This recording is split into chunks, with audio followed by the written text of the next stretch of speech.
Good afternoon, doctors. Thank you for taking your time out to join this webinar. This webinar comes to you through DigiNeuro, a digital initiative of Health&U. Health&U is collaborated with New Link Company Limited, Japan. Health&U has a vision to fulfill unmet medical needs by launching innovative new products for the first time in India. For example, we launched Amnuride, the first amitriptyline plus mecobalamin combination. Before that, pregabalin, mecobalamin, gabapentin, mecobalamin was present, but your tried and tested drug for neuropathic pain, amitriptyline, was not there. So, amitriptyline plus mecobalamin was launched in 5 milligram, 10 milligram, and 25 milligram strength. Amnuride, with couple of advantages that it becomes once a day therapy because amitriptyline is once a day. You get a good night's sleep for your patients, and then cost of therapy comes down drastically. One can prescribe this in diabetic peripheral neuropathy and in migraine. So Amnuride 5, 10 and 25 for your patients. Then we innovated again for the first time in India a combination of amitriptyline and propranolol when one drug is not enough in migraine.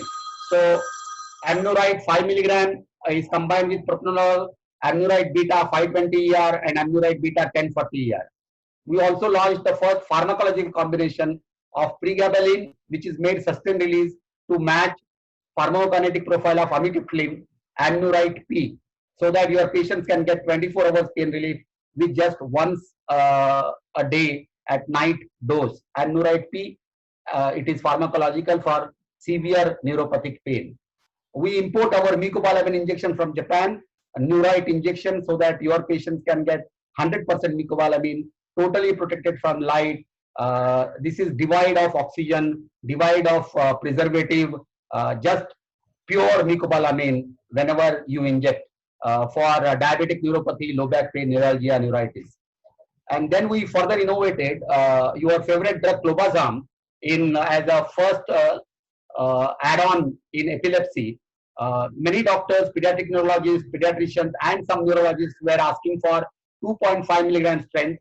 So we launched Adclobaz 2.5, 5, and 10 milligram to offer you in-step ladder treatment of epilepsy, a lot of flexibility to start with for up titration, down titration, or to give BID dosage. So Adclobaz adds flexibility, add control, and very soon the product is already out in the market. We are making it available at the chemist counter, launching American Academy of Neurology supported recommended product for migraine, a vitamin therapy for migraine, Brentamin, which contains riboflavin 200 milligram, magnesium 200 milligram, and CoQ10 10 milligram. You will find this also useful in pregnancy migraine, where no therapy currently is available or recommended, and in school-going children, where conventional therapy may affect the child's school performance. Such innovative products with your suggestion, guidance, many more to come with your suggestion and guidance. So please continue to support Health&U products. I have a great pleasure today in inviting you for this very, very interesting webinar on a very interesting topic, narrative medicine and clinical trial by Professor Dr. Apurva Puranik. Sir has a large following throughout the country, which has been reflected in large number of logins that we get. Sir made a record with 1,245 logins. In second part of yesterday, we had a session of Sir. We got more than 703 logins. So I'm sure today also we will get doctors in large numbers. Today we have Dr. Upreet Dhaliwal as our coordinator. Dr. Upreet is a former director professor of ophthalmology from UCMS Delhi, founding member of Medical Humanities Group. So excellent coordinator for today's session from UCMS, and she is the founding editor of Research and Humanities in Medical Education, RHYME. She is an educator, poet, and a storyteller. So we might expect some surprises today from her. Dr. Upreet Dhaliwal, over to you for this session. Thank you so much. Thank you very much, and I'm so happy to meet all the people who are here. Let me just start my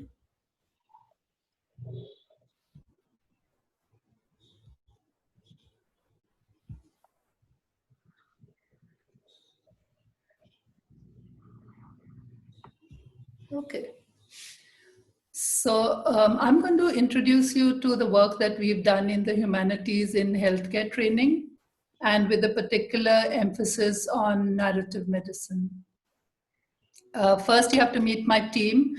The two Singhs, Navjeevan and Satyendra, and I, I think it was 2009 when we got together and we started talking about medical education and how we are doing, how we are training our students. And we realized that though we were taking care of their scientific needs, we were teaching them the scientific method, we were teaching them about technological things, about psychomotor skills, we were ignoring their hearts and their emotions. And this was a problem we found.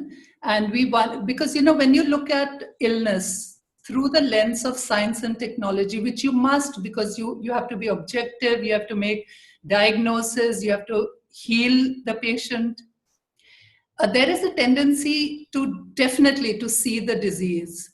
But when you look at the same illness narrative through the arts or the humanities, then you're seeing the human. And this we felt we were not targeting in our medical health professions education. We were scantily addressing the need for our learners to see the human. So the first thing we did was we started a medical humanities group at UCMS Delhi. And it was a small group, as you can see, and most of the people are young students. And I cannot stress enough how important it is to involve all the stakeholders. So there was an administrative staff, there were technicians, there were students, there were teachers, and it's important to involve them all in decisions that affect them. Most of these are transient. The students have moved on, they become big doctors in their own, but then you get new students, and that's wonderful. And then we noticed that using the term medical humanities, and globally this is a movement of moving away from the reductionist term. It's only a reductionist term. Its intention was not to be restricted only to medical education. But that's what it appeared like. So now we've replaced it with the term health humanities because it's more inclusive. It sounds more inclusive. It includes non-medical people involved in healthcare, like the paramedical staff, nurses, and it also includes patients, their caregivers, and any of the other care providers that you can think of. It could also include institutions and administrators, and everyone then has conversations. So we are going to use the term health humanities now, more or less. And we used as many humanities tools as we could. We've used poetry we brought poetry into medical education. We've used visual art. We've used storytelling. There's our narrative writing or narrative medicine involvement. And there's also history of medicine. We've used movies, we've used photographs and graphical elements. We've used theater, and our particular focus is on theater of the oppressed. And then, of course, we've used disability studies, and happily, we were responsible for forming core competencies. We've framed them using a method where we involved people with disabilities in the decision making, and these are currently a few of them the MCI has adopted for use in the medical education curriculum. There are many other subjects or tools in the humanities that we would love to explore, and we will, because we're only about 11 years in this field, and we shall proceed to use as many of them as we can.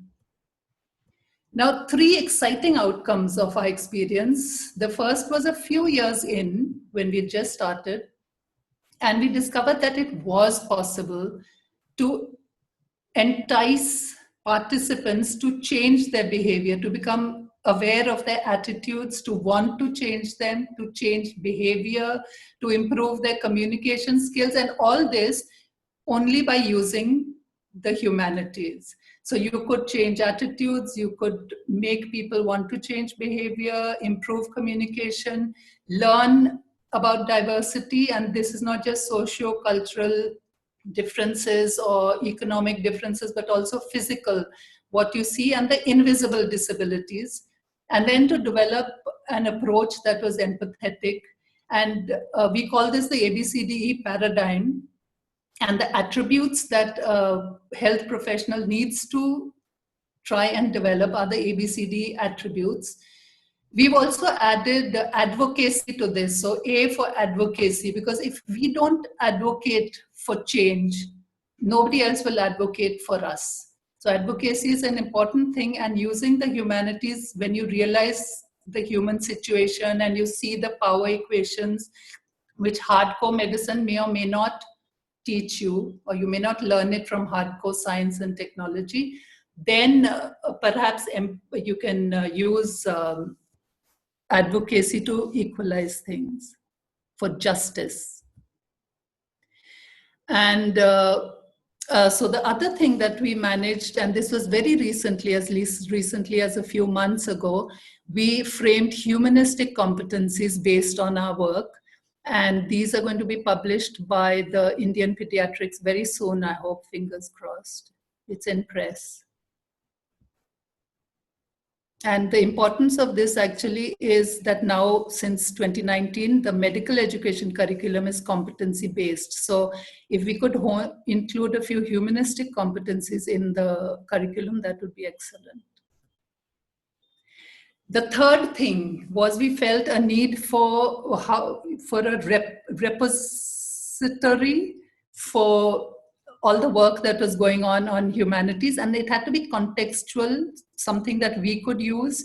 And there's so many centers now, you know, there's Indore, there's Mumbai, there's Manipal, there's Bangalore, there's Coimbatore, and then in Assam, in Amritsar, in Assam, there's Jorhat and Amritsar. So people are working on including humanities in education, and we wanted to give them a forum where they could share how do we learn if we don't know what other people are doing, and how do others learn if they don't know what the world is doing.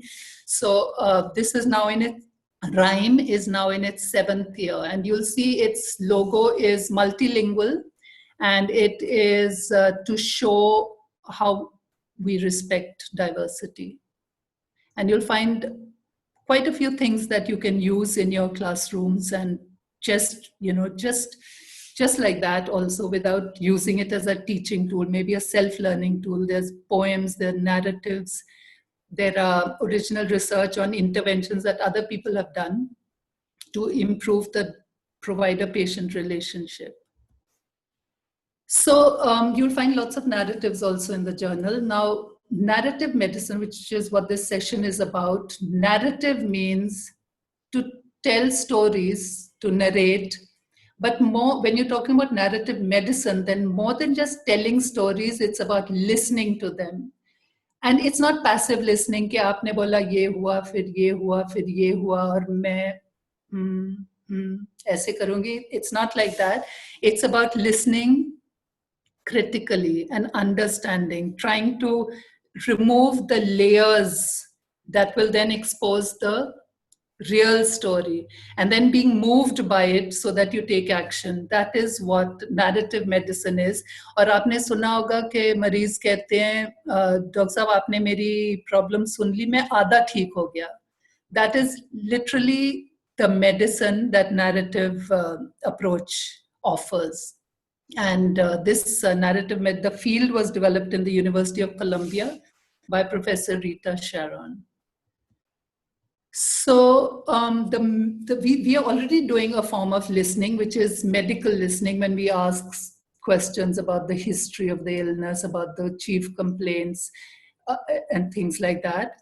And it helps if we also listen narratively to the unspoken elements. And these could be, what does the illness mean to the patient? Bimar hone se सिर्फ symptomatology नहीं होता, it's beyond that, because the patient could have, it's possible, you know, if you've had a amputation, for example, that you feel a loss of self. You're not that person, you're somebody else now. How do you accept that? How does the provider help them make sense of their loss of control? If you have COVID, you might you know, have stigma. How do you make sense of that? That is listening narrative. That is narrative medicine.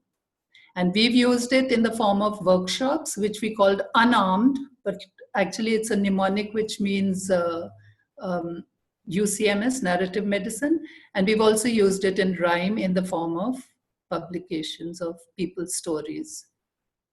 So in the workshop that we do, we encourage participants who could be anybody. They could be nurses, students, doctors, academic administrators. They come in and they tell, and you know, doctors can be patients also. So we get a lot of perspective on all sorts of perspectives. And it could, so when they tell their story, we encourage them by questions and answers. We encourage them to think deeper, to ask, you know, why it happened, how it impacted you, why you behaved like that, how are you going to behave next time, how do you prepare for a similar encounter. So these are encounters that bother you, that have upset you for some reason. And the results can be read in Indian Journal of Medical Ethics. In a rhyme, we publish these stories, particularly if they have an ethical element where there's a dilemma. And the dilemma could be between a doctor and a patient. It could be between a medical student and a patient's relative. It could be with a patient who has a stigmatizing disease, which you're afraid of getting. And it's a dialogue because it's accompanied by an expert commentary. Each is published together, the narrative and the commentary, and they can be easily read on Rhyme.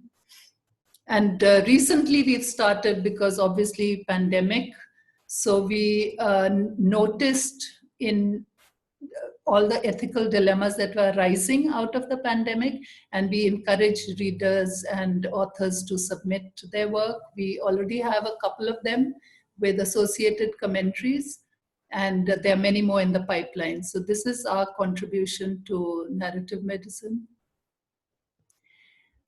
So I'm going to end here by suggesting that health humanities is not necessarily the only way to hone the ABCD attributes or to touch the heart of learners and of patients, or to learn about attitudes and values. But certainly we found them to be very useful. And not only are they useful, they're also enjoyable. And there's such a variety that if people don't like, for example, if your learners are not moved by poetry, you can use art, you can use paintings, you can use any other kind of creative outlet to engage them in the learning of, or in the art of medicine. And the best part about using humanities, it's ironic that in medicine, we focus on science and technology, and when it's about the illness experience or the human illness experience, and we ignore the humanities, which are about human experiences. So I feel definitely, and my team feels, there is a need to bring humanities into the consciousness of our learners and future providers. So thank you. With that, I end my talk. And I'm grateful to Professor Pauranik and to the organizers for having me here. And with great pleasure now, I introduce Dr. Pauranik to you. I'll just stop my screen sharing. Yeah. And many of you know Dr. Pauranik as a neurologist of great fame. He retired from MGM Medical College in Indore. He was professor of neurology, and he's now currently the director of the Puranik Academy of Medical Education. He's done tons of work on aphasia, dementia, Parkinsonism, stroke, epilepsy, and these are all chronic disabling diseases, which I can imagine there would be lots of stories in there. But what most struck me when I was going through his biodata was that he's a staunch advocate of the medical humanities or the health humanities in education. And some examples that are worth sharing are his contribution to the creation of a reading room on books on the humanities in the library of his alma mater.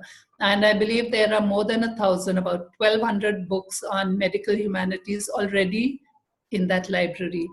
I remember when we tried to get some books of humanities into our library, I think we were able to manage 7 or 8. So this is something that is great, absolutely great. The other thing that is a cause of great envy to me is his association with Dr. Oliver Sacks. And I don't know if you can see this, but I'm a big fan of Dr. Oliver Sacks. And Dr. Puranik has met him, which is wonderful, has interacted with him. And also he created a Dr. Oliver Sacks reading room on neurology and humanities on the sidelines of the annual conference of the Indian Academy of Neurology, which I can't imagine how useful that must be. Dr. Oliver Sacks was a neurologist and a wonderful storyteller. And if you can lay your hands on his books, you must.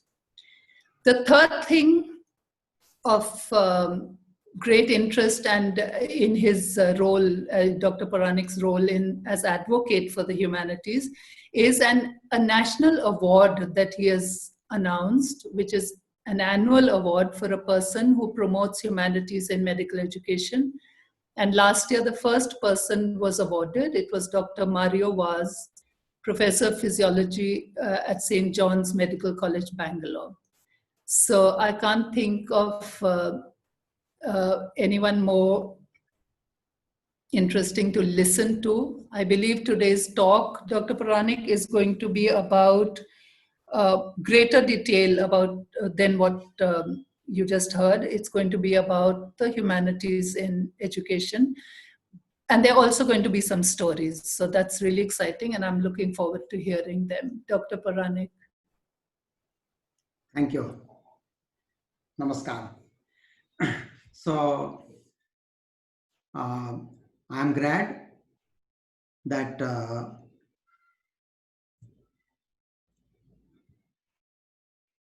am I visible?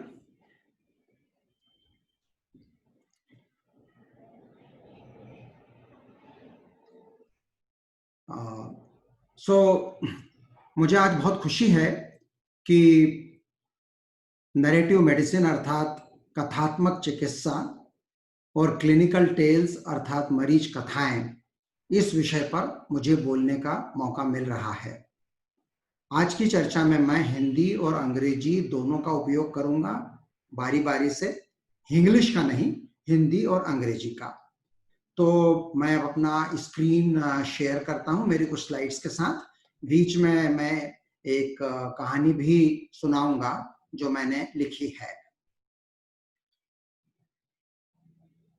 मुझे बहुत खुशी है कि doctor उपरीत Dhaliwal ने इस विषय का इतना अच्छा भूमिका बनाई, and I am thankful to her for her kind words about मी।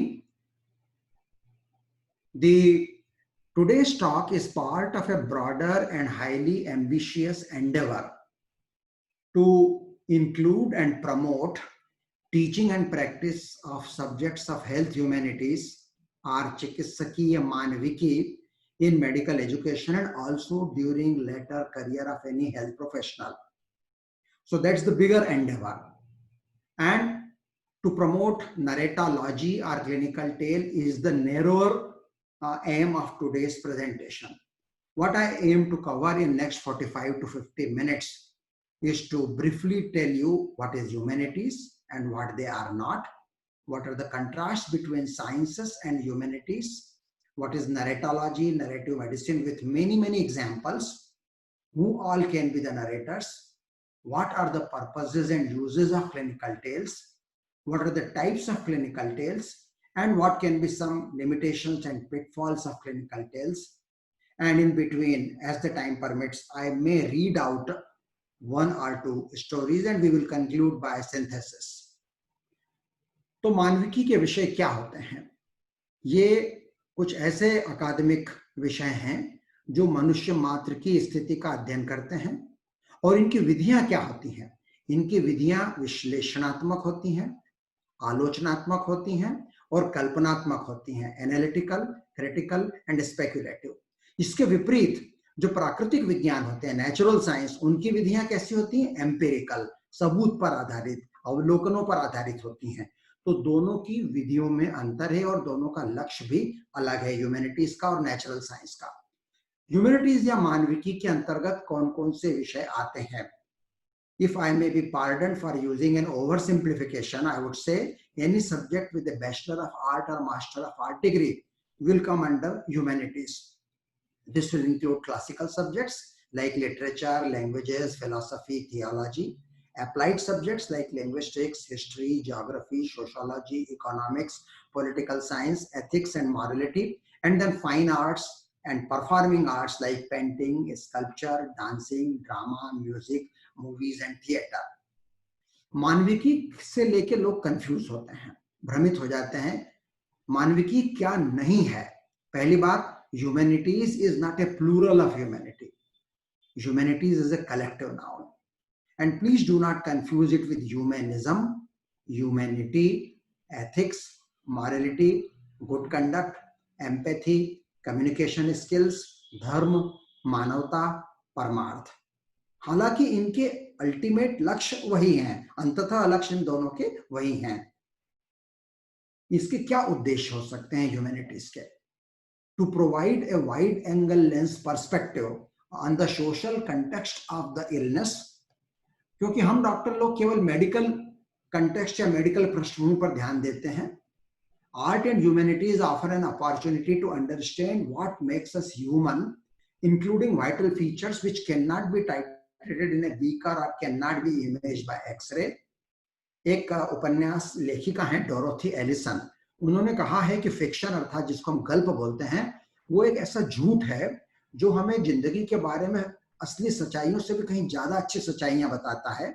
और यह भी कहा कि एक मरीज की भाषा, एक मरीज के विचार हम फिक्शन में, साहित्य में ज्यादा अच्छे से कैप्चर कर सकते हैं बजाय कि एक केस रिपोर्ट के अंदर। तो ये जो हमारे प्राकृतिक विज्ञान है और जो मानविकी के विषय हैं, इन दोनों में एक बहुत बड़ा विरोधाभास है, डायकोटॉमी है। और जो विज्ञान होते हैं उनके बारे में भी ये कहा जाता है, आरोप लगाया जाता है या उनकी खासियत बताई जाती है कि दे आर एब्स्ट्रैक्टिंग, वो चीज को निचोड़ लाते हैं एक एब्स्ट्रैक्ट लेवल पर।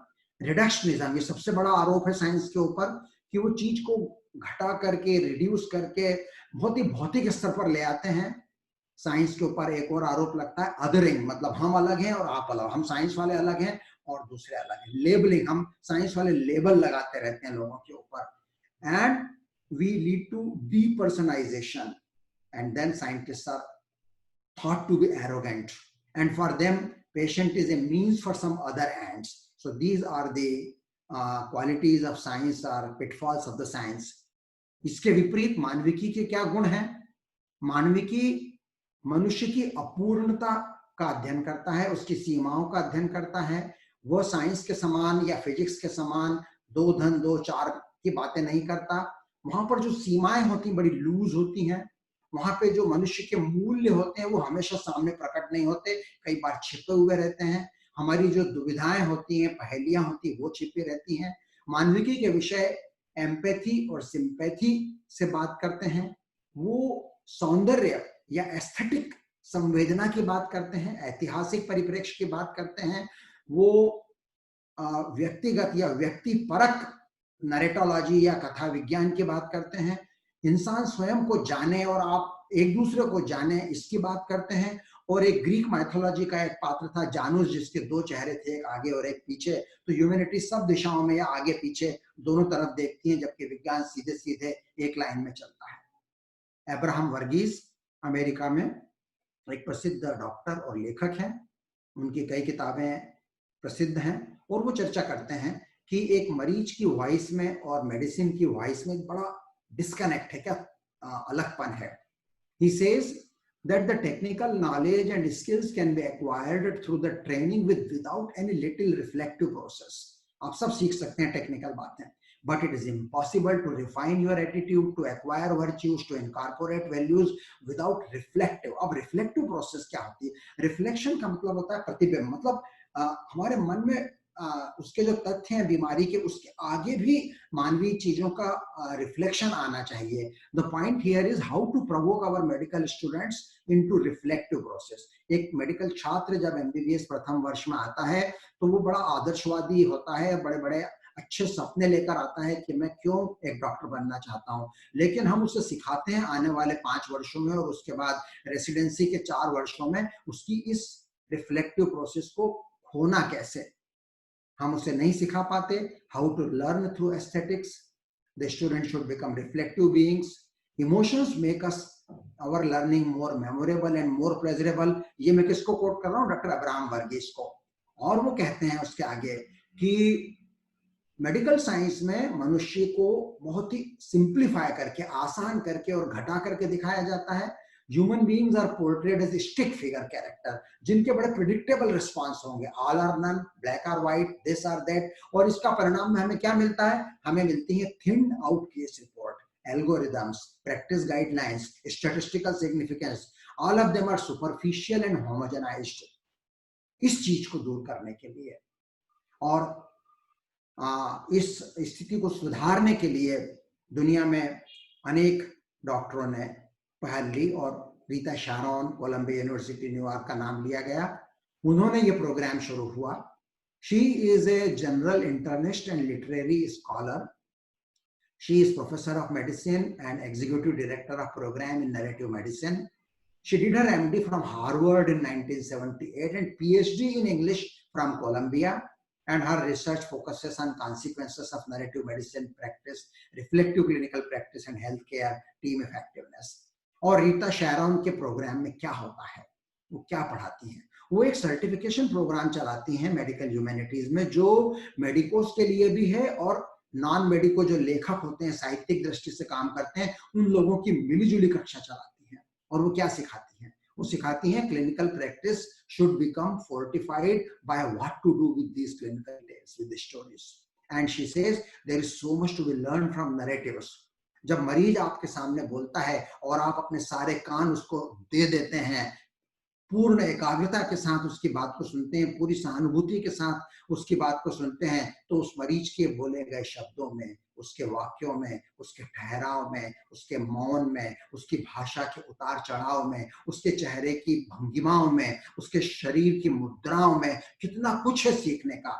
और हमारे रेसिडेंट्स को चाहिए कि उस कहानी का सार, उस द सेंस ऑफ स्टोरी उनके दिल के अंदर उतरना चाहिए। मेडिकल स्टूडेंट्स को सीखना चाहिए to absorb, to receive, to interpret, to honor, to capture the unsaid hints, to guess.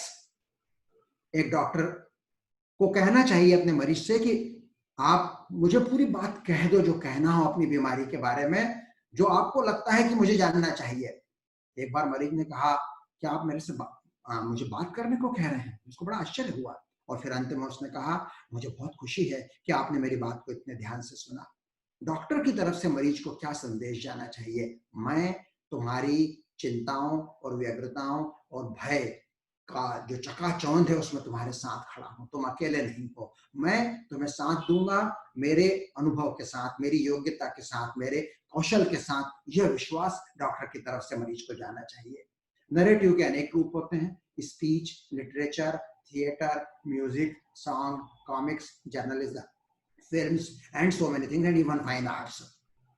और इस प्रकार की नैरेटिव स्किल्स को बढ़ावा देने के लिए रीता शैरोन या उपरीत धालीवाल या अन्य लोगों के द्वारा जो कोर्स चलाए जाते हैं, उनमें यह समझाया जाता है कि प्रत्येक मरीज अपनी एक अद्वितीय कहानी लेकर आता है, डॉक्टर उसकी कहानी का एक पात्र बन जाना चाहिए। दोनों एक दूसरे पर असर डालते हैं। ऐसा नहीं कि वन वे ट्रैफिक है कि केवल मरीज ने अपनी कहानी सुनाई, डॉक्टर ने डायग्नोसिस बनाया और इलाज लिख दिया और काम खत्म।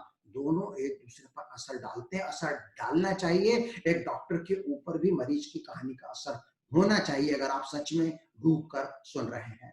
सिंपैथी का मतलब होता है सहानुभूति, और एम्पैथी का मतलब होता है यह महसूस कर पाना कि सामने वाला क्या महसूस कर रहा है। इसके लिए अंग्रेजी में मुहावरा है, to be into the shoes of someone else. ये हम चाहते हैं इन कहानियों से। We want patients to write their stories and we want doctors to write their stories.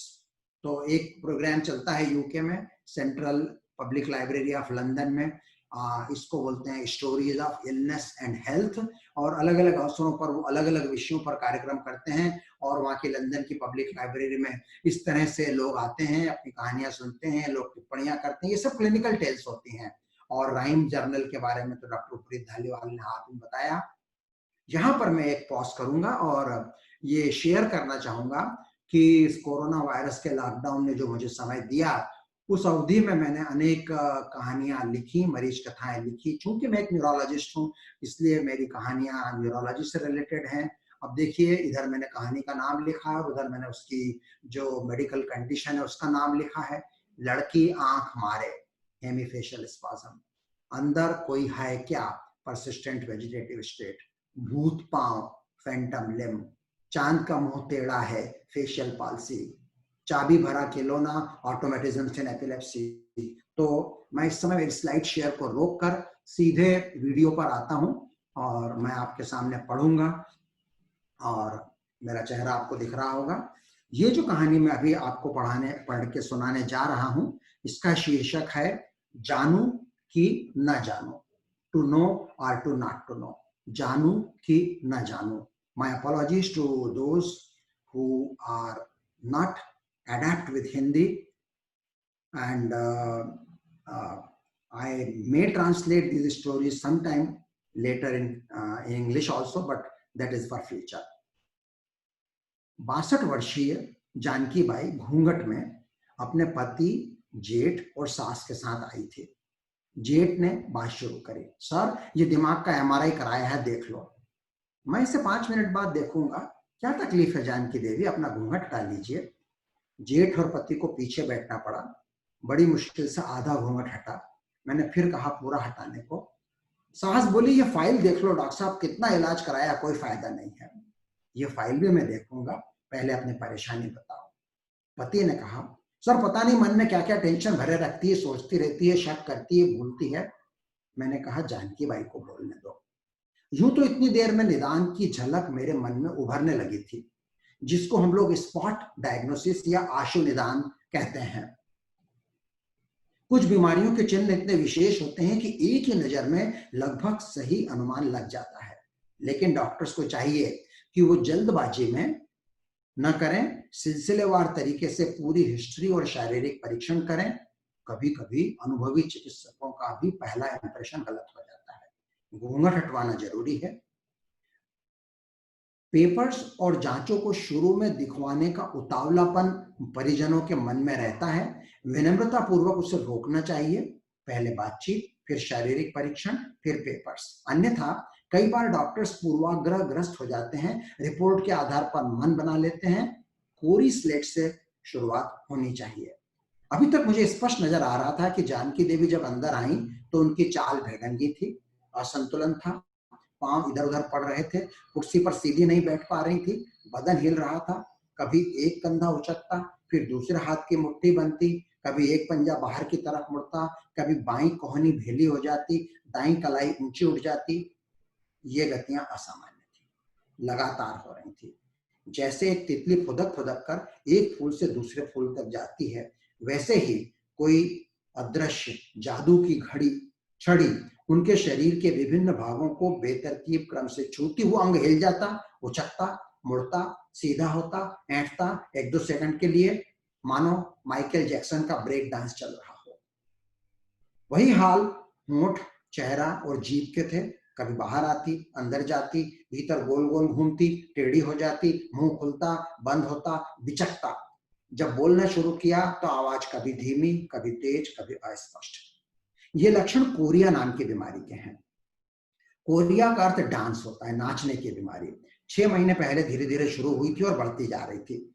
बदले बदले से व्यवहार की बात पति ने करी थी, लेकिन अब मैंने विस्तार से जाना। चूंकि जानकी देवी टेंशन ज्यादा लेती है, सोचती है, इसलिए उसको बीमारी हुई, ऐसा नहीं है। चूंकि उसको हंटिंगटन रोग है, इसलिए उसका सोच और व्यवहार बदलता जा रहा है। कोरिया रोग के 2 प्रमुख कारण होते हैं। एक बच्चों में किशोरावस्था में अचानक शुरू होता है, कुछ महीनों में ठीक हो जाता है, उसको रोमेटिक कोरिया बोलते हैं। और दूसरा हंटिंगटन कोरिया जो 40-50 की उम्र में हौले से शुरू होता है, बढ़ता जाता है, जिसका कोई इलाज नहीं है। ये नाचने वाली हरकतें, असंतुलन और कमजोरी के साथ मन, बुद्धि और व्यवहार पर भी असर पड़ता है। हंटिंगटन नाम पड़ा था अमेरिका के एक छोटे से कस्बे में 19वीं शताब्दी के एक फैमिली डॉक्टर हंटिंगटन द्वारा इस रोग से पीड़ित एक ही खानदान की 3 पीढ़ियों के मरीजों का वर्णन करने से। ये सोचना और कहना गलत है कि चिकित्सा विज्ञान के क्षेत्र में ऊंचा और अमर नाम पाने के लिए बड़े शहर के बड़े अस्पताल में बड़ा डॉक्टर होना चाहिए।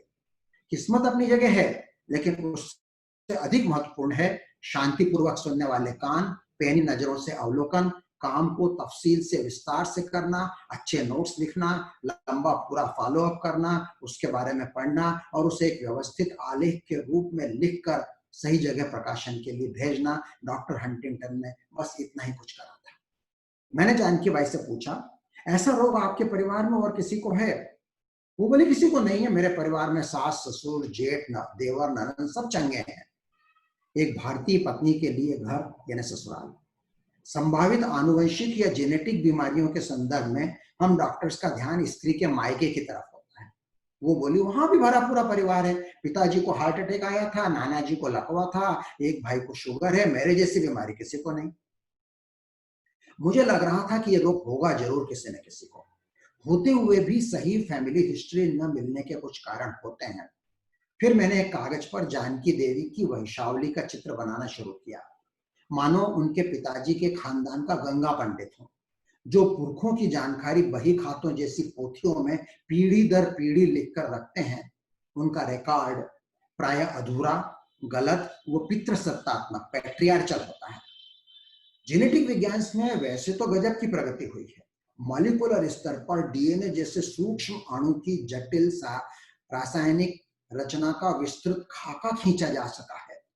फिर भी एक पुरानी विधि है जिसका महत्व आगे भी कम न होगा, फैमिली हिस्ट्री, पारिवारिक इतिहास।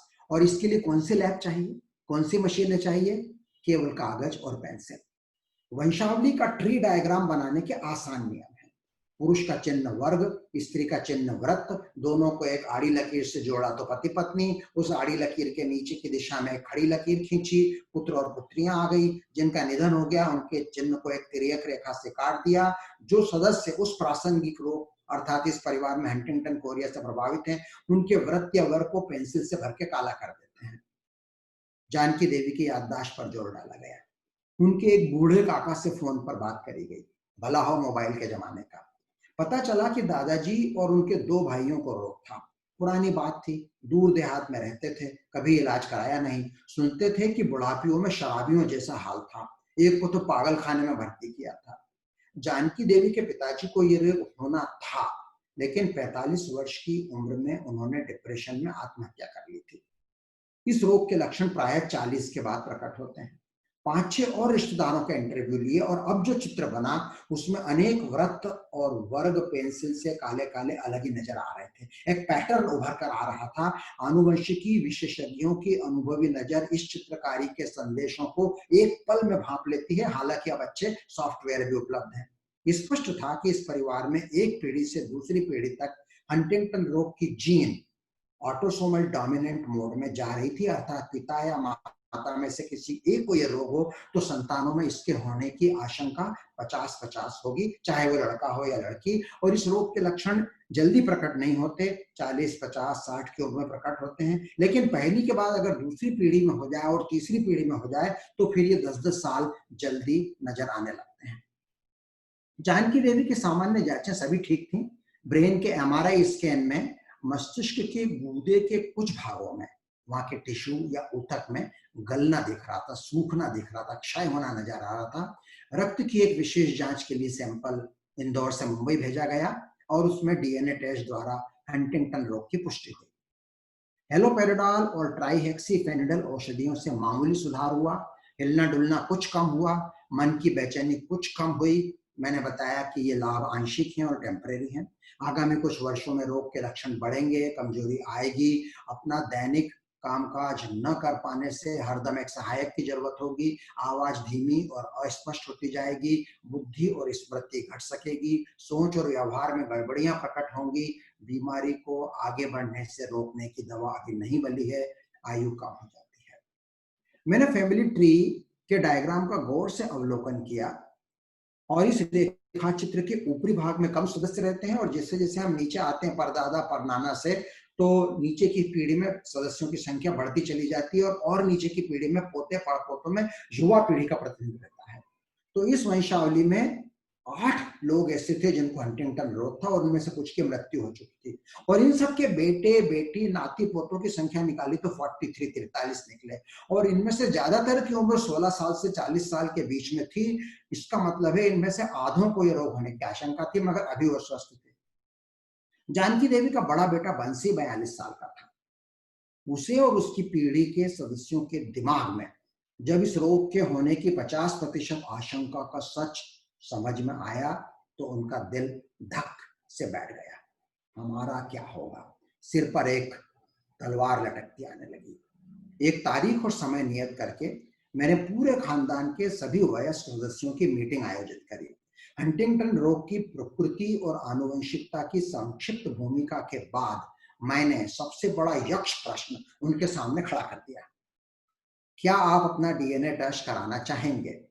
अभी तो आप ठीक हैं, पर क्या आप जानना चाहेंगे कि 50-50 चांस वाली खराब जीन आपको अपनी माँ या पिता से प्राप्त हुई है या नहीं? यदि नहीं तो आप खुशनसीब हैं, आपको हंटिंगटन रोग नहीं होगा, और यदि हाँ, वर्षों में 50 या 40 या किसी उम्र में या उससे पहले भी इस बीमारी के लक्षण प्रकट होने लगेंगे। इस जांच में आपके खून का थोड़ा सा सैंपल केवल 5 मिलीलीटर लिया जाएगा और लैब में भेजा जाएगा।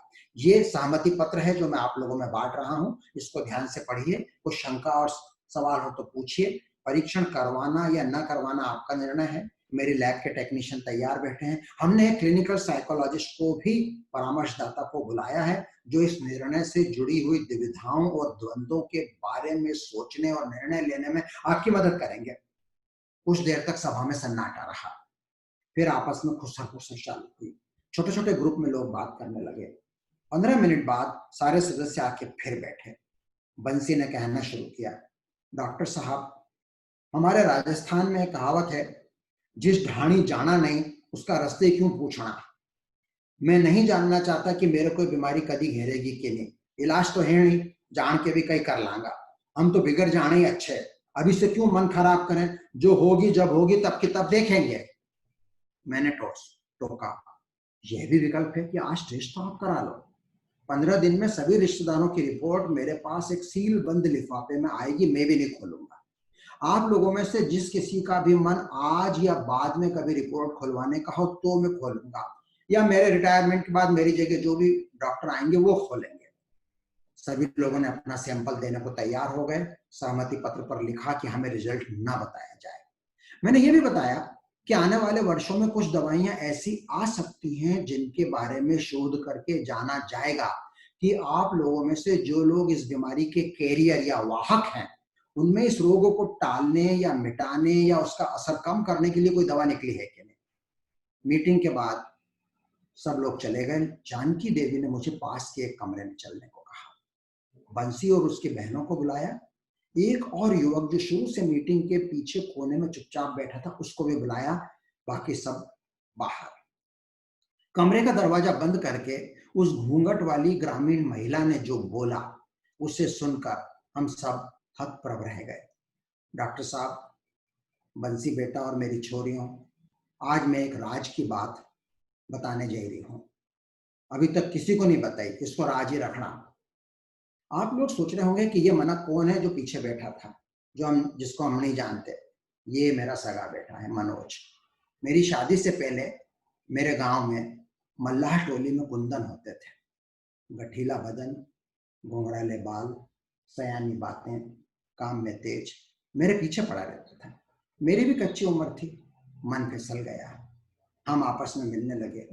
गांव में क्या सावधानी, क्या साधारण। मुझे जब होश आया तो मालूम पड़ा कि 5वां महीना चला है। मेरी भाभी बहुत अच्छी, मेरी दीदी जैसी। हिम्मत करके उसको बताया। भैया भाभी ने डांटा तो जरूर, पर प्यार से। हमारी जात ऊंची थी ठाकुर, कुंदन निचले समाज का। गांव में बात फैलती तो आग लग जाती। उन्होंने कुंदन को शहर भेज दिया। मेरी भाभी दूर के रिश्ते की एक बहन दूर देश में ब्याही थी। रेल से जाने में 2 दिन 2 रात लगते थे। ताबड़तोड़ मेरे को वहां भेजा। न जाने क्या क्या बहाने बनाकर, इलाज होना है, तीरथ करने गई है। बहन और जीजाजी की शादी को 15 साल हो गए थे, उनको एक भी बच्चा नहीं था। मनोज को वहीं छोड़ आई, दिल पे पत्थर रखा। अब जब ये मीटिंग होने वाली थी तो मैंने भाभी को फोन करके मनोज को आज बुलवाया। आज पहली बार उसका मुंह देखा। मैं चाहती थी कि ये जो जांच आप करवाने का पूछ रहे हो वो सब बातें मनोज को भी मालूम पड़ जाए। महाभारत में कुंती के कर्ण और पांडवों के बीच मनमुटाव था। यहाँ ऐसा कुछ नहीं था। बड़े भाई मनोज के सबने पांव छुए। मनोज के चेहरे पर माँ की साफ साफ छाप थी। उसका एक लड़का और लड़की है। उसने कहा, डॉक्टर साहब, मुझे इस टेस्ट का रिजल्ट तुरंत जितनी जल्दी हो मालूम करना है। मैं नहीं घबराता। अपनी जिंदगी को कैसे जीना है ये निर्णय मैं पूरे आत्मविश्वास से लेता हूं। यदि मुझे मालूम पड़ जाए कि 40 की उम्र में मुझे ये रोग होगा और फिर शायद 10 साल में मेरी मौत हो जाएगी, तो मैं अपनी प्लानिंग उस तरह से करूंगा। मुझे कौन सी ढाणी जाना है ये मुझे आज मालूम करना है, ताकि वहां का रास्ता मैं आज से बनाना शुरू कर दूं। धन्यवाद। अब मैं अपनी स्लाइड्स को फिर शेयर करता हूं।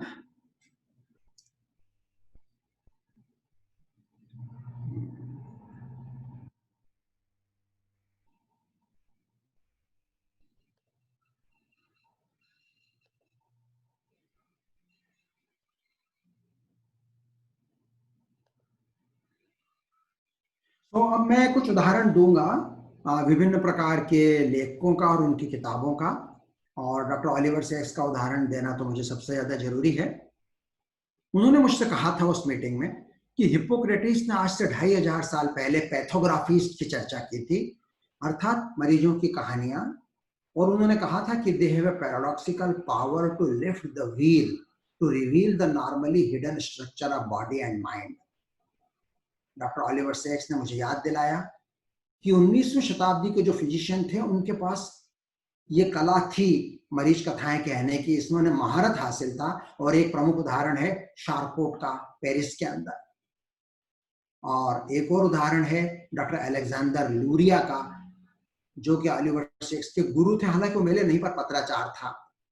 अलेक्जेंडर लूरिया को हम श्रेय देंगे कि उन्होंने न्यूरोलॉजी के 2 लघु नॉवेल न्यूरोलॉजी और क्लिनिकल टेल के इतिहास में पहली बार लिखे। द माइंड ऑफ एन एमोनिस्ट कहानी है एक ऐसे व्यक्ति की जिसकी खूब ज्यादा याददाश्त थी। और खूब ज्यादा याददाश्त होना भी कितना ट्रेजिक, कितना त्रासदीपूर्ण हो सकता है, ये इस चर्चा से मालूम पड़ता है। और दूसरी कहानी है the man with shattered world. वह शेटर्ड वर्ल्ड, विश्व युद्ध के अंदर उस व्यक्ति को गंभीर सिर की चोटें थी और उसके बाद उस व्यक्ति के कॉग्निटिव फंक्शंस में क्या क्या अंतर आ गए थे, इसकी वो कहानी बताते हैं। एंटन चेखव का उल्लेख करते हैं, जो कि फिजिशियन भी थे और ऑथर भी थे। और उनका एक कथन है कि being a physician is the best profession for an author. और उनकी अनेक कहानियों में मेडिकल बैकग्राउंड आता है। उदाहरण के लिए वार्ड नंबर 6 कहानी बड़ी मार्मिक कहानी है। फ्योदोर मिखाइलोविच दास्तोयेवस्की एक और प्रसिद्ध उपन्यासकार थे। उनको खुद को एपिलेप्सी थी और उस टेम्पोरल लोब एपिलेप्सी में उनको हर्षातिरेक के दौरे आते थे, एक्सटेसिक अटैक्स। तो दास्तोयेवस्की ने मिर्गी के अपने अनुभवों को अपने पात्र में आरोपित, जैसा कि प्राय लेखक करते हैं, क्योंकि खुद की जिंदगी के जो अनुभव होते हैं वही तो पात्रों के और घटनाओं में आते हैं। तो उनका प्रिंस मिश्किन था एक पात्र, और उसके अंदर उन्होंने वो मिर्गी के अनुभव बताए हैं। और अगर आप दास्तोयेवस्की को पढ़ेंगे तो आज के डॉक्टर को भी अपने मरीजों की जो आंतरिक जिंदगी है उसकी अंतर्दृष्टि पाने का एक बहुत बड़ा मौका मिलेगा। और ये इस बात का महान उदाहरण है कि किस तरह से कला मेडिकल प्रैक्टिस को सीधे सीधे फायदा पहुंचा सकती है। डॉक्टर सैक्स से जब मैंने पूछा तो उन्होंने कहा कि मैं अपने आप को एक डॉक्टर पहले मानता हूं और लेखक बाद में, और मेरे लिए मरीज सबसे पहले है, ना कि सब्जेक्ट। और उन्होंने बड़ी मजेदार बात कही I had a scientific impulse to write articles in journals and also the literary urge to write narrative stories. There was initially some conflict in my brain about these two distinct instincts, and they were located in different parts of the brain. Gradually, they came together. He also said, my father and mother both were clinicians, but in a way, they too were storytellers. Storytelling is an essential part of medicine. It helps you understand the physiology of a person. और doctor Oliver Sacks ने कहा कि हमारी जो modern case histories हैं, how do they allude to a subject? They allude to subject in a very cursory phrase, are trisomic albino female of 21, कौन, एक चूहा या इंसान? हम लोगों को जरूरत है कि हम अपनी केस हिस्ट्रीज को एक नैरेटिव के रूप में बनाएं। और ऐसा क्यों है कि हम लोग ऑब्जेक्टिव वस्तुपरक के ऊपर ज्यादा जोर देते हैं और सब्जेक्टिव की उपेक्षा करते हैं? व्यक्तिपरक की हम क्यों उपेक्षा करते हैं? ऐसा क्यों है कि उसको सुपीरियर माना जाता है वस्तुपरकता को? डॉक्टर ऑलिवर सैक्स ने मुझसे कहा कि मैं मानता हूं कि वर्तमान में अधिकांश मरीज कथाएं बहुत जीनी हैं, they are very thin and sparse. Parkinsonism का एक मरीज कैसे धीरे धीरे उठकर एक कमरा पार करता है, इसे यदि सघन और समृद्ध रूप से लिखना हो तो 30 से 40 पेज लगेंगे, तभी एक उपन्यासकार और एक चिकित्सक एक दूसरे के पास आ पाएंगे। उन्होंने कहा कि एक बहुत प्रसिद्ध पात्र हुआ था साइकोलॉजी के इतिहास में, फिनिस गेज। उसकी कहानी इस बात पे ज्यादा मायने नहीं रखती कि फ्रंटल लोब जो हमारा होता है उसके क्या फंक्शन है, बल्कि वो इस बात पे ज्यादा महत्व रखती है कि बीमारी के कारण किसी इंसान की मॉरल आइडेंटिटी कैसे बदल जाती है, जो कि उन्होंने अपनी अवेकनिंग्स की कहानियों में बताया। फिनिस गेज एक रेल रोड पे काम करने वाला मजदूर था और एक आयरन की छड़ उसके खोपड़ी में से निकल गई थी और उसके फ्रंटल लोब पे डैमेज हुआ था, और उसकी जो व्यक्तित्व में और चरित्र में जो परिवर्तन आया था, उसके जानने वाले लोग कहते थे gaze is no longer gaze, ये पहले वाला इंसान नहीं है। और उसके ऊपर अब एक मूवी बनी है। मेरे एक और प्रिय लेखक हैं हैरोल्ड क्लावेंस, जो न्यूरोलॉजिस्ट थे शिकागो में। उनकी एक कहानी है शेक हाउस लाई, defending the cave women, which are tales of evolutionary neurology, trials of an expert witness, जिसमें कि एक न्यूरोलॉजिस्ट के रूप में उनको कोर्ट में जाना पड़ा, और उन कहानियों में किस तरह से उनकी गवाही से कहानी पर, कथा पर या कोर्ट के निर्णय पर असर पड़ा। वीएस रामचंद्रन है सैन डिएगो में भारतीय मूल के न्यूरोलॉजिस्ट, और उनकी 2 प्रसिद्ध किताबें हैं जिसमें एक से एक मरीज कथाएं हैं, टेल ब्रेन और phantoms in the brain. Atul Gawande एक सर्जन है जो अपने नोट्स लिखते हैं, कॉम्प्लिकेशंस नाम की उनकी पहली बुक थी जिसका उपशीर्षक था नोट यंग सर्जन, और दूसरी किताब उनकी एंड ऑफ लाइफ, जीवन के अंत के मुद्दों पर थी, बी मॉर्टल के ऊपर। और अनेक स्टोरीज हैं जो मरीजों और उनके देखभालकर्ताओं ने लिखी हैं। डियान एकरमैन एक लेखिका हैं और उनके पति को लकवा हुआ था, पक्षाघात हुआ था और बोली का लकवा हुआ था, अफेजिया हुआ था। उनकी किताब का नाम है 100 नेम्स ऑफ लव। आपको पता है अफेजिया वाले मरीजों को एनामिया होता है, शब्द पे अटक जाते हैं, और वो अपनी पत्नी को बार बार बुलाते हैं और किसी और नाम से बुलाते हैं, बार बार बुलाते हैं और किसी और नाम से बुलाते हैं, जिसको हम पैराफेजिया बोलते हैं। तो 100 नेम्स ऑफ लव, प्यार से अपनी पत्नी को बुलाते थे मगर कुछ और बोलते थे। और ये किताब की डाइविंग वेल एंड बटरफ्लाई, ये फ्रांस के एक पत्रकार की कहानी है जिसको लॉक्ड इन सिंड्रोम था, अर्थात वो पूरी तरह से होश में था लेकिन कुछ भी नहीं कर पाता था। उसने बड़ी मुश्किल से अपनी कहानी अपनी एक असिस्टेंट को पलकें झपका के अल्फाबेट को जमाया कि एक बार झपकाऊं तो ए, 2 बार झपकाऊं तो बी, और समथिंग लाइक दैट, और कई महीनों की मेहनत के साथ उसने कहानी लिखाई। ये लिसा की कहानियां हैं, love Anthony and still Alice, जिनके ऊपर फिल्म भी बनी है। और पाल कलानिथी एक न्यूरोसर्जन थे अमेरिका में जिनको लंग कैंसर हुआ, और उन्होंने अपने अंतिम दिनों के अनुभवों को इस किताब में लिखा है, व्हेन ब्रेथ बिकम्स एयर, और ये एक संग्रह है नीचे, life after brain injury survivors stories. तो ऐसी बहुत सारी कहानियां हैं, मैंने बहुत थोड़े से उदाहरण मेरी लाइब्रेरी में जो है उसका एक अंश यहाँ मैं दिखा रहा हूँ। एक है Belvieu literary review. Belvieu clinic New York के अंदर है, और वहां पे डेनियला ऑफ्रीरी नाम की लेखिका हैं जो रीता शेरोन जैसे ही नैरेटिव मेडिसिन की विशेषज्ञ हैं, उसमें लिखती हैं। उन्होंने बहुत सारी कहानियों का संग्रह अनेक लेखकों से लिखवाया है, और ये बनाना लेडी में डिमेंशिया के मरीजों की कहानियां हैं। एम्परर ऑफ मेलेडीज को पुलित्जर पुरस्कार मिला था सिद्धार्थ की। हालांकि ये साइंस की किताब ज्यादा है पर इसमें जगह जगह कहानियां भरी हुई हैं। तो कई लेखक ऐसे होते हैं जिनकी रचनाओं में कहानी ज्यादा होगी, साइंस कम होगा, केवल कहानी होगी, जीरो साइंस होगा, और कई कहानियां मिक्स होती हैं।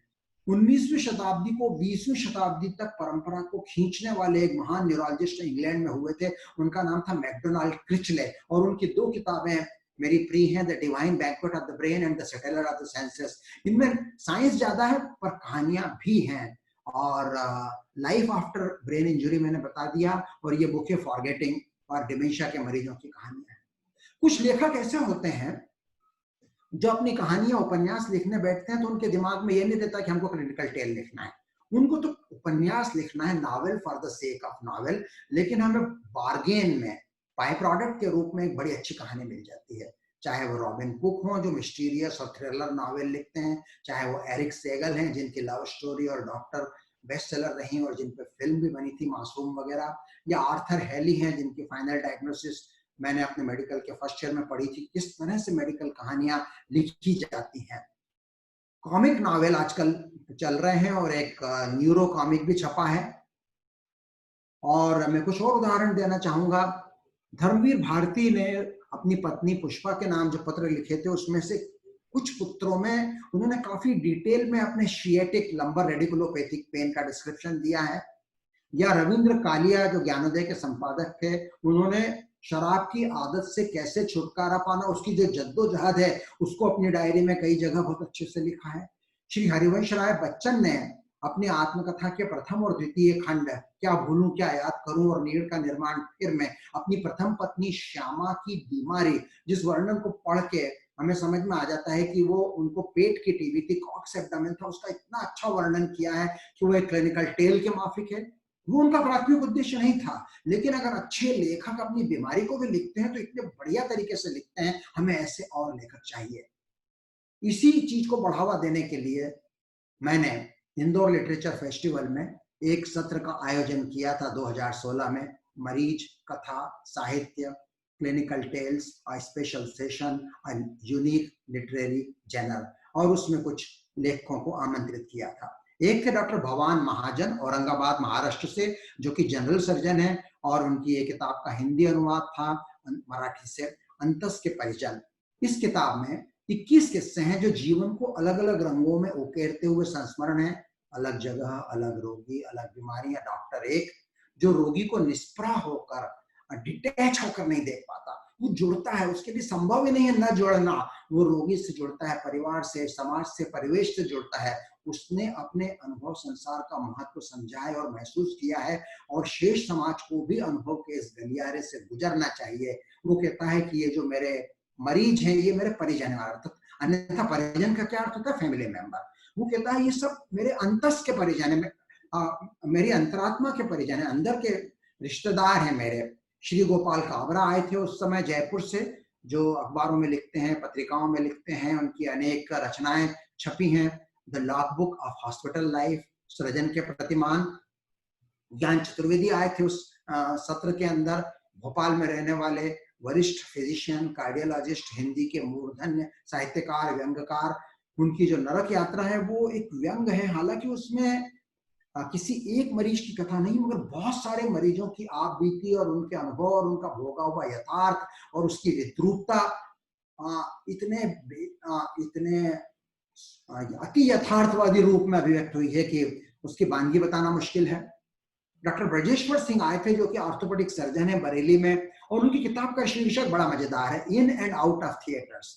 ही being a surgeon, he is in operation theatre, और जब वो बाहर आते हैं तो नाटक के थिएटर में जाते हैं। तो वो एक रंगकर्मी है। और उसी तरह से एक राजेश देशपांडे हैं, पूना में न्यूरोलॉजिस्ट, उन्होंने भी अपनी किताब लिखी है। और अहमदाबाद में एक डॉक्टर हैं शरद ठाकर, जो अखबार में नियमित रूप से कॉलम लिखते हैं, और डॉक्टर अपनी डायरी उनकी किताब के रूप में छपी है। मैं सोचता हूँ कि दूसरी कहानी का मेरे पास समय नहीं है, तो सिनेमा और मेडिसिन की चर्चा भी मैं बहुत संक्षेप में करूंगा। मैं केवल इतना कहना चाहूंगा कि movies are a format of narration and tales, और डॉक्टर ओलिवर सेक्स की प्रसिद्ध किताब अवेकनिंग पर भी ये एक ऑस्कर नॉमिनेटेड मूवी बनी थी। इस बीमारी के अंदर ऐसे मरीज थे जिनको 10, 20, 50, 60 सालों से पार्किंसन रोग था 1920 के जमाने में, एक बीमारी यूरोप में और अमेरिका में हुई थी, उसका नाम था एन्सेफेलाइटिस लेथार्जिका, और बहुत से लोग तो उससे मर गए थे, और जो बचे थे उनमें से कईयों को पोस्ट एन्सेफेलिटिक पार्किंसोनिज्म हुआ था। पार्किंसोनिज्म का लीवोडोपा वाला इलाज 1960 के दशक के उत्तरार्ध में आया, और उस समय डॉक्टर ऑलिवर सेक्स न्यूयॉर्क के क्रॉनिक केयर अस्पताल में न्यूरोलॉजिस्ट थे, और जब उनके पास ये दवा आई तो उन्होंने इन मरीजों में उसका उपयोग किया, और उसका वर्णन उनकी इस किताब में है, और इस ऑस्कर नॉमिनेटेड मूवी में रॉबर्ट द नीरो ने काम किया था एक मरीज का, और खुद डॉक्टर ऑलिवर सेक्स की भूमिका रॉबिन विलियम्स ने निभाई थी। और भी बहुत सारी मूवीज हैं, मैं समय बचाने के लिए अभी इनको छोड़ रहा हूँ, और अब मैं कंक्लूजन्स की तरफ आऊंगा। और पहला कंक्लूजन ये है, इतने सारे उदाहरणों को देखकर हम ये कहना चाहेंगे, what are the purposes and uses of clinical tales? It should be a learning for UGs and PGs and practicing doctors and every healthcare professional. It should be useful for authors and literators and journalists. They should get better understanding and receptiveness about the science of medicine. It is not a one-way traffic कि केवल हम डॉक्टरों को narration सीखने की जरूरत है, उन साहित्यकारों को और कला के लोगों को भी साइंस समझने की जरूरत है। Awareness and knowledge about the disease and modes about rare one, आम जनता में लोगों के बारे में दुर्लभ बीमारियां या कम दुर्लभ बीमारियों का ज्ञान और जागरूकता बढ़े, ये इन कहानियों से एक लक्ष्य हासिल होता है। These stories lead to catharsis and closure not only for patient but also for caregiver and doctors. आदमी रो पड़ता है अपनी कहानी सुना के, उसका दिल आपने जीत लिया। और फिर art for the sake of art, अरे भाड़ में जाए उद्देश्य, हमें तो अच्छी कहानी अच्छी कला लिखना है, वो भी अपने आप में एक अच्छा उद्देश्य है। या जर्नलिस्ट कहेगा भाड़ में जाए आपके उद्देश्य, if it makes a good story it is a good story for me. Stories will help you to motivate and help the cause of advocacy.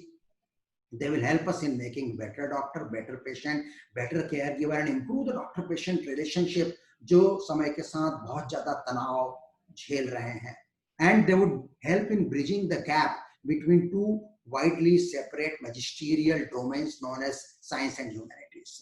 Clinical tales अनेक प्रकार की हो सकती हैं, जो कि प्योर स्टोरी या नॉवेल हो सकती हैं और विज्ञान उसमें बाय चांस आ गया, या ऐसी लिटरेरी स्टोरी जिसमें जानबूझ के एक इलनेस नैरेटिव डाला गया है, या एक जैसे कि मेरी बहन किसले पंचोली कहानियां लिखती हैं और उसे मैंने कुछ बार प्लॉट दिए हैं और उसने उन इनपुट का अपनी कहानियों में उपयोग किया है, या एक ऐसी क्लिनिकल टेल जिसका मेन मोटिव तो हेल्थ एजुकेशन है लेकिन उसको इंटरेस्टिंग बनाने के लिए थोड़ा सा हमने कहानी डाल दी, जैसा कि आज की मेरी कहानी में था।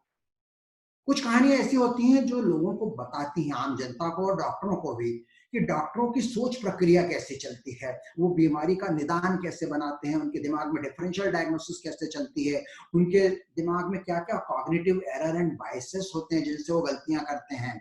फिर कुछ कहानियां बायोग्राफिकल और ऑटोबायोग्राफिकल नैरेटिव के रूप में होती हैं, कुछ कहानियां डिटेक्टिव स्टोरी के रूप में होती हैं, जैसे कि रॉबिन कुक की थी, जिसमें mystery of an eluding diagnosis unfolds like a thriller, and some stories are having the complicated legal angles. And then who can be the storyteller? Everybody.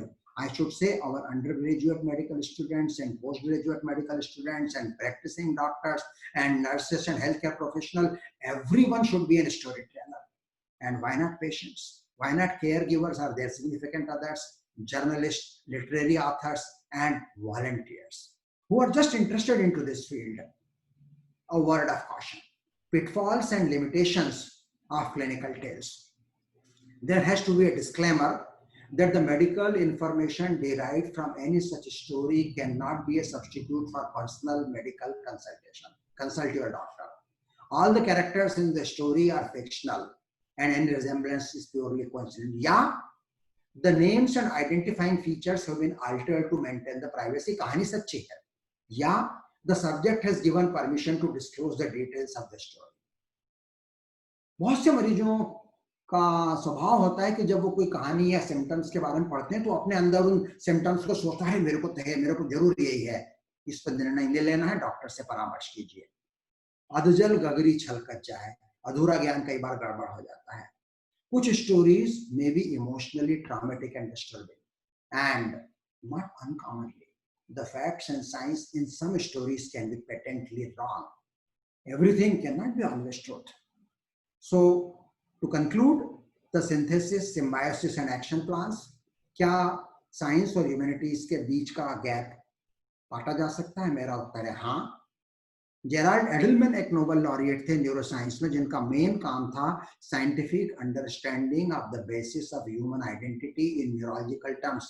और उन्होंने क्या कहा, मैं यहाँ क्या कर रहा हूँ, शेक्सपियर मेरे पहले सब कह गए। ये विज्ञान कभी एरोगेंट नहीं होता, घमंडी नहीं होता, विज्ञान सदैव विनम्र होता है। However, the distance to be traveled by the protagonists of the humanities is much more than the one by the scientists. वैज्ञानिकों में तो कई लोग कलाओं के साथ काफी हद तक जुड़े हैं, लेकिन कला वाले लोग, ह्यूमैनिटीज वाले लोगों में विज्ञान के प्रति समझ और सहानुभूति उतनी नहीं है जितनी की होना चाहिए।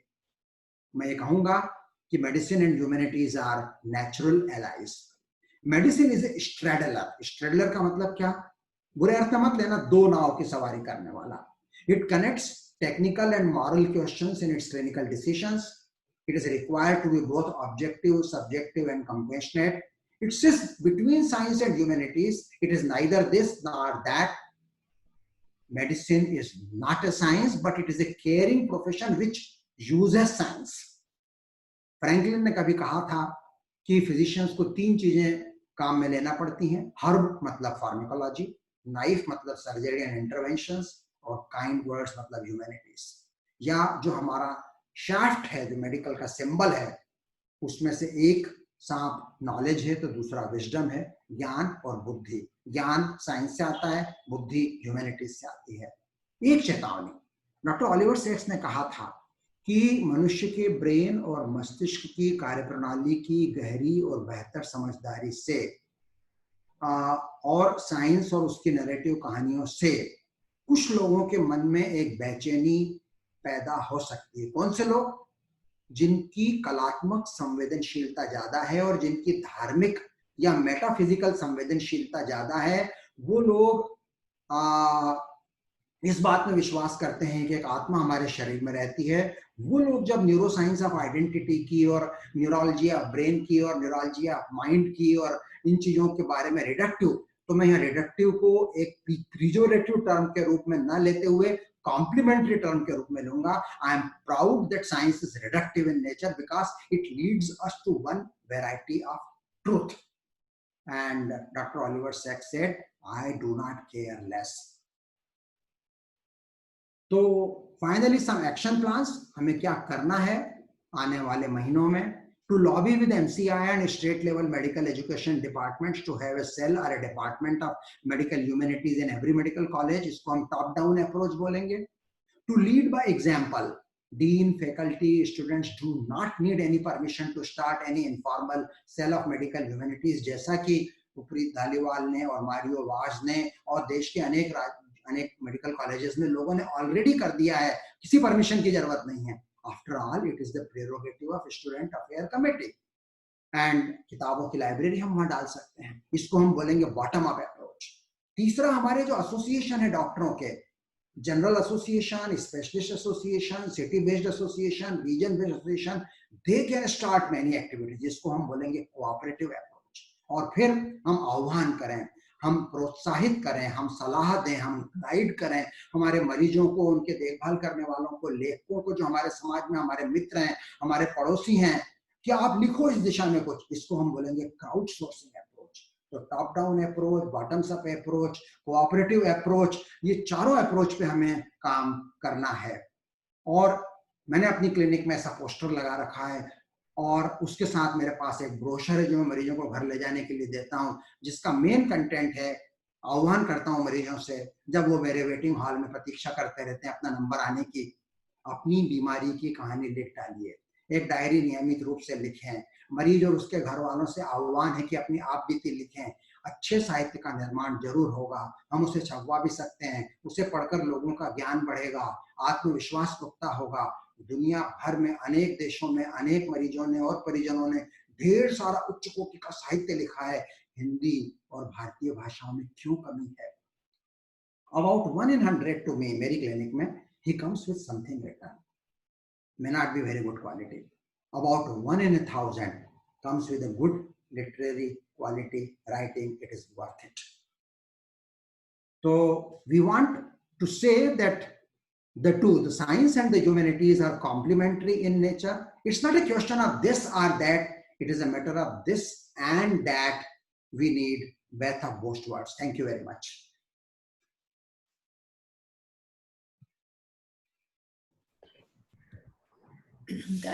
Thank you doctor Paranik. आपकी ये सुन के वेबिनार सुन के मुझे लगता है कि सारे के सारे जो आज के पार्टिसिपेंट्स हैं, और हमें अभी मिस्टर दीपक शायद बताएंगे कितने पार्टिसिपेंट्स थे, तो ये सब Till now 817. Till now 817. Oh my God. So I suspect now that we have so many advocates for the inclusion of the humanities. अगर कोई skeptic था, तो अब उसका इरादा बिल्कुल बदल जाएगा. जिस तरह से आपकी कहानी और आपके एग्जाम्पल्स ने हमें खुद महसूस करने दिया ह्यूमैनिटीज का पावर, वो और कोई उदाहरण इससे अच्छा हो नहीं सकता. And I have some questions that are quite interesting. One of them is an existential question, Dr. Purva. And it is, who better than a humanist to answer it? It is about if you discover that medicine is not for you, what do you do? And I think somebody who's... हाँ, आप ही करेंगे. यदि मैं doctor ना होता तो क्या होता? नो, अब मैंने मेडिसिन पढ़ना शुरू कर लिया है. अच्छा. और मैं अगर अब मेरा इसमें मन नहीं लग रहा है तो मैं क्या कर सकती हूँ या क्या कर सकती हूँ? ऐसा कई डॉक्टरों के साथ हुआ है, और कुछ लोगों ने अपना करियर चेंज किया, कुछ लोगों ने जल्दी चेंज कर लिया, कुछ लोगों ने देर से चेंज किया. जिन्होंने चेंज किया उनमें से कुछ लोग बहुत सफल हुए अपने नए फील्ड में, कुछ लोग नहीं हुए. इसका कोई आसान उत्तर नहीं है. जो आपका दिल का है वो करना चाहिए. यही मैं कहूँगा. ये हमारे एक पार्टिसिपेंट का क्वेश्चन है दरअसल. हाँ, तभी मैं समझा. इस तरह का प्रश्न कई लोगों के मन में उठता है. अगर 100 बच्चे एक MBBS बैच में आते हैं तो कम से कम 5 लोग ऐसे हैं जिनको लगता है कि हम जबरदस्ती आ गए हैं इस प्रोफेशन में. 5 से 10 लोग.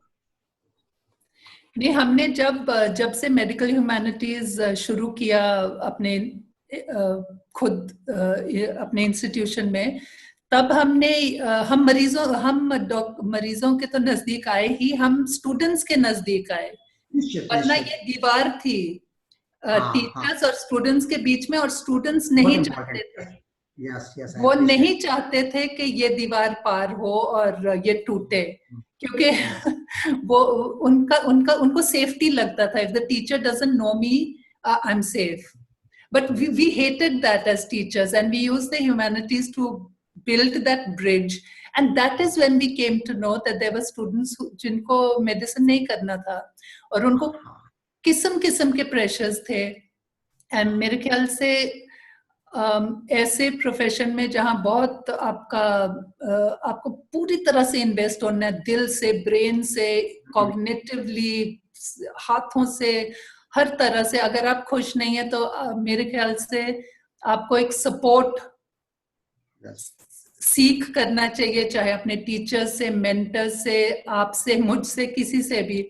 और अगर छोड़ने में आपकी खुशी है तो आई थिंक आपको छोड़ देना चाहिए. But it's a difficult decision. Then another question we had was interesting.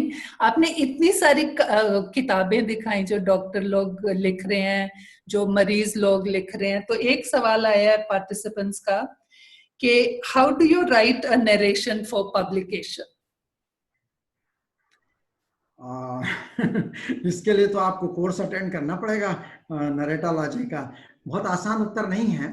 कोई भी कहानी अच्छी कहानी होना चाहिए, ईमानदार कहानी होना चाहिए, सच्ची कहानी होना चाहिए. चाहे आप उसमें पात्र का नाम और परिचय बदल दें, चाहे आप उसमें फिक्शन का एलिमेंट डाल दें. मैंने जो आज कहानी सुनाई उसमें आधी हकीकत और आधा फसाना था, तो हर जगह फैक्ट और फिक्शन तो मिलकर चलते हैं जब हम कहानियां लिखते हैं तो, और उसका वर्णन प्रामाणिक होना चाहिए, भले ही वो फिक्शनल हो, लेकिन जो पात्र हैं और उनकी जो भावनाएं हैं और जो घटनाएं उनके साथ घटती हैं वो रियलिस्टिक होना चाहिए, प्रामाणिक होना चाहिए।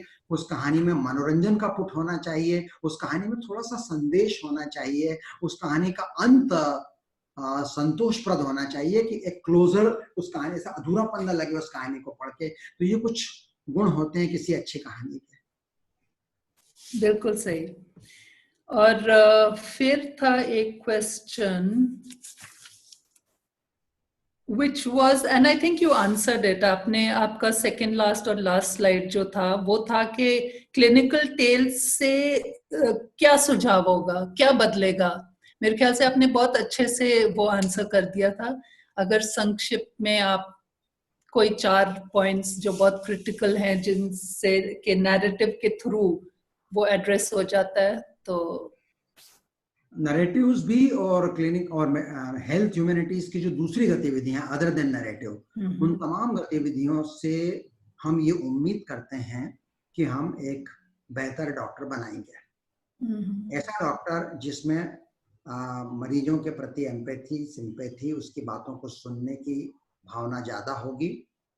ऐसा वाकई में हो रहा है कि नहीं, इसको बोलते हैं एविडेंस बेस्ड प्रैक्टिस या एविडेंस बेस्ड मेडिसिन, आजकल उसी का जमाना है। और ये एक ऐसा विषय है जिसको रैंडमाइज्ड कंट्रोल ट्रायल की कसौटियों पर कसना बड़ा मुश्किल है, लेकिन फिर भी मैं गर्व के साथ कहूंगा कि ऐसे रैंडमाइज्ड कंट्रोल ट्रायल्स और ऑब्जर्वेशनल नॉन ब्लाइंडेड स्टडीज हुई हैं जिनमें ये स्टैटिस्टिकली सिग्निफिकेंट, सांख्यिकीय दृष्टि से महत्वपूर्ण सबूत मिले हैं कि कहानी कहने की कला सीखने से या मेडिकल ह्यूमैनिटीज की दूसरी विधाओं में निष्णात होने से एक मेडिकल स्टूडेंट या एक डॉक्टर जीवन में बेहतर बनता है। हालांकि इसको नापना बहुत बहुत कठिन है। बिल्कुल, मैं इसमें जोड़ना चाहूंगी एक, तो मैंने बताया ही था जो एडवांटेज हमें हुआ है कि जो बैरियर्स थे स्टूडेंट्स और टीचर्स के बीच में वो हट गए। दूसरा एडवांटेज जो हमने देखा है कि मेरी लाइफ सुधर गई। तो स्टूडेंट्स के साथ और टीचर्स के साथ, सबके साथ ह्यूमैनिटीज जब आपस में डिस्कस, पोएट्री जब होने लग गई, जब डांस हमने देखा, हमने उसमें डिसिप्लिन देखा कैसे होता है, बॉडी लैंग्वेज पढ़ना सीखी, तो हमारा आउटलुक पर्सनली हम बदल गए अंदर से। तो ये एक बहुत बड़ा एडवांटेज है मेरे हिसाब से कि आप और किसी चीज के लिए ना करिए, आप इनसाइट अपने बारे में समझने के लिए आपकी क्या वैल्यूज हैं और उस आपकी वैल्यूज का हेल्थ केयर पे क्या फर्क पड़ता है, सिर्फ उसको समझने के लिए भी कर लें तो ये बहुत बड़ा चेंज है। और एक सवाल था कि नैरेटिव मेडिसिन का साइकोलॉजी में क्या रोल है, ये किसी ने 2 बार पूछा, तो मुझे लगता है वो साइकोलॉजिस्ट होंगे। The role of, I think हमने प्रिटी मच ये आंसर कर दिया है, बट अगर कुछ है। नहीं, मेरे ख्याल से हो चुका। कोई भी कहानी जब किसी मनुष्य की स्थिति का वर्णन करती है तो उसका मनोविज्ञान तो साथ ही चलेगा, वो तो इनसेपरेबल है। तो साइकोलॉजी, उसकी मनस्थिति, वो क्या सोचता है, क्या भावनाएं, क्या इमोशंस उसके मन में होती हैं, ये तो एक एक पंक्ति में डूबी हुई आती है।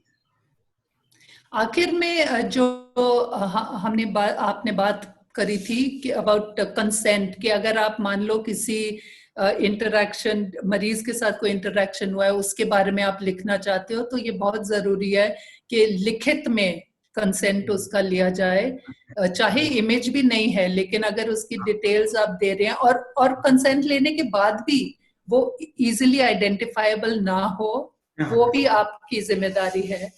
तो ये उनके लिए है जिन्होंने पूछा था कि नैरेटिव राइटिंग छापने के लिए क्या करना होगा। So these were the questions for now. Madam, thank you very much for taking the questions, Dr. Uprit. Thanks a lot.